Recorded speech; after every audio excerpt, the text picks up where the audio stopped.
Hello everyone, कैसे हैं आप सब। एक बार पुनः शिव कोचिंग क्लासेस पर स्वागत है। उम्मीद करता हूं आप सब अच्छे होंगे, मस्त होंगे, बेहतर होंगे, आपकी पढ़ाई बेहतर चल रही होगी। क्लास 12 फिजिक्स एनसीईआरटी में चैप्टर 6 चल रहा बच्चों, जिसमें आज हम बात करेंगे फैराडे के विद्युत चुंबकीय प्रेरण का नियम, जिसमें प्रथम नियम और द्वितीय नियम दोनों एक साथ देखेंगे।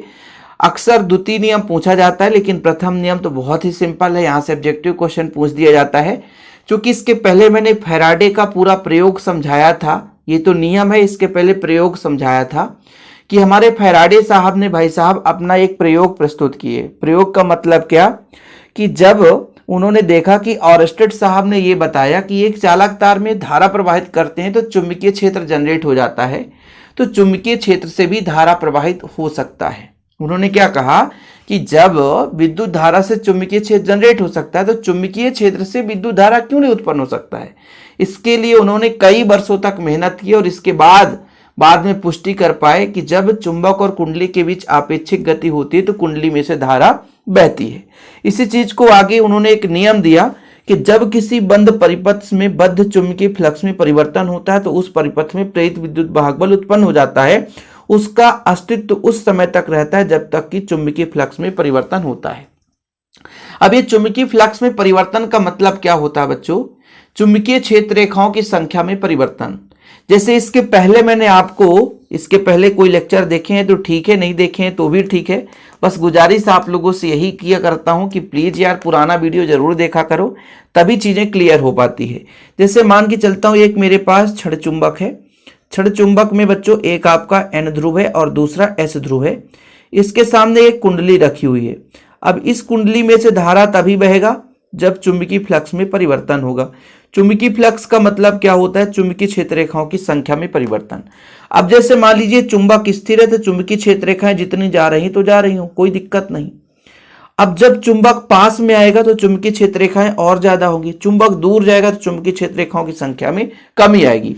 यानी ये जो चुंबक है इस कुंडली के जितना पास आएगा चुंबकीय क्षेत्र रेखा की संख्या उतनी ही बढ़ेगी बच्चों, तो धारा मापी में उतना ही विक्षेप होगा। ये आपका कुंडली है, ये क्या है? कुंडली है, जो कि तांबे का तार का बना हुआ है, मान के चलते हैं। अब ये बच्चों एक आपका छड़ चुंबक है। छड़ चुंबक जितना पास में आएगा इसमें चुंबकीय क्षेत्र रेखाएं उतनी अधिक होगी। अब N ध्रुव है, पास में आता है तो चुंबकीय क्षेत्र रेखाएं बाहर की ओर होती है। S ध्रुव होता बच्चों तो चुंबकीय क्षेत्र रेखाएं अंदर की ओर होती। तो इसी चीज का उन्होंने अपने प्रयोग में भी समझाया था कि चुंबक को यदि हम कुंडली के पास में लाते हैं तो कुंडली में कुछ ना कुछ धारा बहती है, जिसका माप हम धारा मापी की सहायता से करते हैं। लेकिन वहीं पे चुंबक को यदि स्थिर कर दे तो कहने का मतलब यहां पर चुंबकीय फ्लक्स का मान फिक्स हो जाता है, यानी चुंबकीय फ्लक्स में कोई परिवर्तन नहीं होता है। क्योंकि जितनी, जैसे मान लीजिए चुंबक स्थिर है तो जितनी चुंबकीय क्षेत्र रेखाएं निकलती उतनी मात्रा में किसी भी कुंडली में से होकर जा सकती है। लेकिन जब चुंबक गति करेगा तो बार बार चुंबकीय फ्लक्स में परिवर्तन होगा, इसका मतलब चुंबकीय क्षेत्र रेखाओं की संख्या में परिवर्तन होगी। वही चुंबकीय फ्लक्स कहलाता क्या है? इस चैप्टर का पहला लेक्चर चुंबकीय फ्लक्स का है। चुंबकीय फ्लक्स में वास्तविक रूप से मैंने आपको समझाया था चुंबकीय फ्लक्स होता क्या है? किसी भी पृष्ठ से लंबवत गुजरने वाली कुल चुंबकीय क्षेत्र रेखाओं की संख्या। अब जैसे जैसे चुंबक पास में आएगा तो चुंबकीय फ्लक्स में रेखाओं की संख्या में बढ़ोतरी होगी, तो चुंबकीय फ्लक्स के मान में वृद्धि होगी। चुंबक को दूर ले जाएंगे तो इस कुंडली से गुजरने वाले चुंबकीय क्षेत्र रेखाओं की संख्या में कमी आएगी, चुंबकीय फ्लक्स में परिवर्तन होगा। तो यही चीज उन्होंने अपने नियम के रूप में दे दिया कि जब किसी परिपथ में बद्ध चुंबकीय फ्लक्स में परिवर्तन होता है, यानी चुंबकीय क्षेत्र रेखाओं की संख्या में परिवर्तन होता है बच्चों, तो इसमें प्रेरित धारा और प्रेरित विद्युत वाहक बल उत्पन्न होता है। और इस प्रेरित विद्युत वाहक बल का अस्तित्व तब तक रहेगा जब तक कि चुंबकीय फ्लक्स में परिवर्तन होगा। यदि चुंबकीय फ्लक्स में परिवर्तन खत्म तो फिर प्रेरित जो धारा का मान भी क्या हो जाएगा? खत्म हो जाएगा, यानी प्रेरित विद्युत वाहक बल का अस्तित्व समाप्त हो जाएगा। ओके बच्चों, चीजें क्लियर हो गई, कोई दिक्कत तो नहीं है? चलिए, पहला नियम हमारा कंप्लीट। दूसरा नियम उन्होंने बताया कि प्रेरित विद्युत वाहक बल जो है चुंबकीय फ्लक्स में परिवर्तन के दर के अनुक्रमानुपाती होता है। बोले सर दोनों चीज तो है। अब इसका थ्योरम इन्होंने फिर प्रूव कर दिया। प्रेरित विद्युत वाहक बल का मान चुंबकीय फ्लक्स में परिवर्तन के दर के अनुक्रमानुपाती होता है। पहले में यह बताया कि यदि चुंबकीय फ्लक्स में परिवर्तन होगा, चुंबकीय फ्लक्स में परिवर्तन तो अस्तित्व रहता है, केवल अस्तित्व बताया, जानकारी मिली। पहले नियम में उन्होंने पुष्टि कर दी। अब दूसरे नियम में यह बताया कि कितना परिवर्तन होता है वो समानुपाती है, मतलब जितनी ज्यादा मात्रा में चुंबकीय फ्लक्स में परिवर्तन होगा उतना ही ज्यादा प्रेरित विद्युत वाहक बल होगा। पहले नियम में क्या बताया, पहले नियम में यह पुष्टि हुई कि चुंबकीय फ्लक्स में यदि परिवर्तन हो रहा है तभी प्रेरित विद्युत वाहक बल उत्पन्न हो रहा है। यदि प्रेरित विद्युत वाहक बल समाप्त, इसका मतलब चुंबकीय फ्लक्स में परिवर्तन नहीं हो रहा है। पहले नियम में यह पुष्टि हुई। दूसरा नियम यह बताता है इनका कि जो प्रेरित विद्युत वाहक बल का मान है उस चुंबकीय फ्लक्स के परिवर्तन के समानुपाती है। जितनी ज्यादा मात्रा में चुंबकीय फ्लक्स में परिवर्तन होगी बच्चों, उतनी ही ज्यादा मात्रा में प्रेरित विद्युत वाहक बल का मान होगा।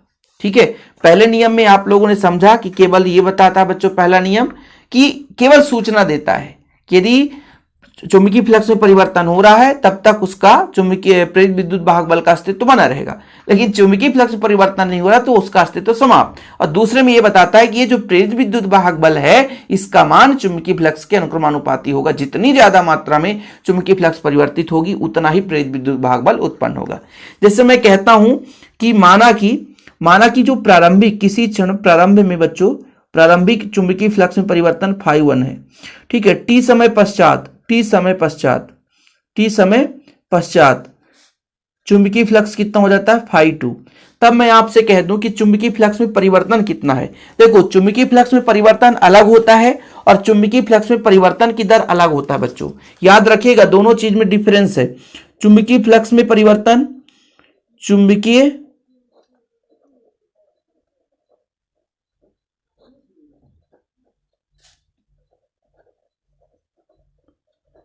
चुंबकीय फ्लक्स में परिवर्तन मतलब अधिक वाले में से कम वाले को घटाएंगे, तो ये चुंबकीय फ्लक्स में परिवर्तन है। लेकिन मैं वहीं पे कह दूं चुंबकीय फ्लक्स में परिवर्तन की दर, तो ये दो अलग अलग हैं बच्चों। चुंबकीय फ्लक्स में परिवर्तन की दर जब दर की बात आ जाती है इसका मतलब यह है कि समय के साथ कितना बदल रहा है, यह दर कहलाता है। भाई, चुंबकीय फ्लक्स में परिवर्तन अलग है और दर अलग है बच्चों, याद रखिएगा। चुंबकीय फ्लक्स में जो परिवर्तन है वो अलग है और परिवर्तन की दर अलग है। द्वितीय नियम में यही बताया गया कि ये जो चुंबकीय फ्लक्स में परिवर्तन की जो दर है बच्चों, है ना, ये जो प्रेरित विद्युत वाहक बल है वो चुंबकीय फ्लक्स में परिवर्तन के दर के समानुपाती होता है। ठीक है, तो ये हमको दर लेना पड़ेगा क्योंकि ये तो चुंबकीय फ्लक्स में परिवर्तन है, ये दर है। तो भाई ये जो द्वितीय नियम ये बताता है कि मान लीजिए प्रेरित विद्युत वाहक बल कितना है, प्रेरित विद्युत वाहक बल,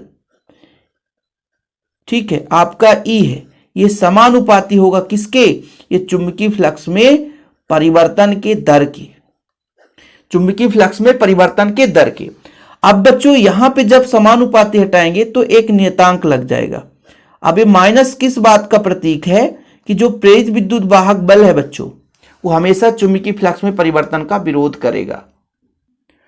ठीक है, माइनस क्यों मैं लगाया हूं कि माइनस इस बात का प्रतीक होता है कि चुंबकीय फ्लक्स में परिवर्तन का क्या करेगा, विरोध करेगा।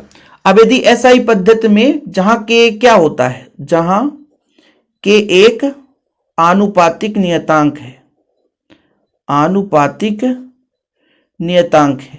ठीक है बच्चों, और के का मान कितना हो जाएगा, एक। एसआई पद्धति में आपका हो जाएगा विद्युत वाहक बल बराबर हो जाएगा माइनस, फिर यहाँ पे φ2 माइनस φ1 अपान टी। ठीक बच्चों, बस इतना ही है तो द्वितीय नियम। फिर मैं आपसे आगे भी बात कर लूंगा कि मान लीजिए डेल्टी समय में चुंबकीय फ्लक्स परिवर्तन डेल फाई हो तो कितना हो जाएगा, तो हो जाएगा बच्चों डेल्टी समय में चुंबकीय फ्लक्स में परिवर्तन डेल फाई हो तो ये हो जाएगा।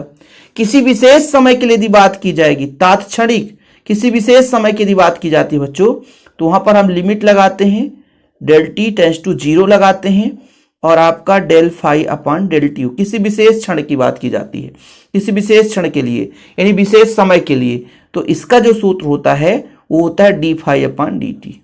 ये हो जाएगा माइनस में, तो ये आगे चलकर बच्चों काम आएगा अगले चैप्टर में, तो फिर वहां पे आपको समझाऊंगा कि ये विद्युत वाहक बल का वाला फार्मूला फैराडे के नियम से हम लगा रहे हैं। फिर वहां पे आप लोग कहोगे सर कहां से आ गया, समझ में नहीं आ रहा। अब मान लीजिए चुंबकीय क्षेत्र की बात की जा रही है तो यहां पर डेल फाई भी लिख सकते हैं जरूरत पड़ने पर बच्चों। ठीक है, यहां तक क्लियर हुआ, आपको समझा दिया मैंने। और इसीलिए तो कहता हूं भाई साहब 100 रुपए में मिलता है आल चैप्टर के नोट्स। मैं अपना पर्सनल नंबर हमेशा शेयर करता हूं 9685299149। बच्चों देरी किस बात की, नोट्स ले लो, प्रॉपर रूप से तैयारी करो। चलिए इसका थ्योरम आगे समझते हैं बच्चों पूरा का पूरा। माना किसी क्षण किसी परिपथ से बद्ध चुंबकीय फ्लक्स φ1 है, टी समय पश्चात φ2 हो जाता है, तो चुंबकीय फ्लक्स में परिवर्तन केवल φ2 माइनस φ1 होता। लेकिन परिवर्तन की जब दर की बात आ जाती है, मैं यहां पे इसीलिए 2 स्टेप में समझाया कि परिवर्तन अलग मैटर है, परिवर्तन की दर अलग मैटर है। तो परिवर्तन की जब दर की बात आ जाती है तो समय के साथ कितना होता बच्चों। अब फैराडे का द्वितीय नियम बताया गया कि जितना भी परिवर्तन की दर है वही समानुपाती होगा। तो ये हो गया प्रेरित विद्युत वाहक बल, ये परिवर्तन की दर के समानुपाती होता है। यहां पर बच्चों के एक आनुपातिक नियतांक है। के क्या है? आनुपातिक नियतांक है, जो इस बात का प्रतीक है कि सदैव जो प्रेरित विद्युत वाहक बल चुंबकीय फ्लक्स का क्या करती है? विरोध करती है बच्चों। ऐसा ही पद्धति में के का मान 1 रख देंगे, खत्म कहानी। अब ये बोला गया डेल टी समय में डेल फाई भी हो, तो ये हमने कर दिया कि आपका φ2 माइनस φ1 की जगह डेल फाई और समय डेल टी कर दिया। बहुत कम समय अंतराल के लिए बच्चों ये आपका बच्चों ये माइनस रहेगा ही, ये फार्मूला जनरेट हो जाता है। तो ये चीज मैंने पहले भी बता दिया। अब इससे निष्कर्ष भी निकल गया कि देखो जरा, ये dt जो आपका समय या अल्प समय है और जो प्रेरित विद्युत वाहक बल है, इसका मतलब ये है कि चुंबक यदि हम मतलब आपेक्षिक गति कराएं चुंबक की कुंडली के बीच में, तो समय कम होना चाहिए। समय कम होगा तो प्रेरित विद्युत वाहक बल अधिक होगा। जितना ज्यादा मात्रा में परिवर्तन होगा, मतलब ऐसा नहीं कि धीरे धीरे आ रहा, बिल्कुल जल्दी से आए जाए।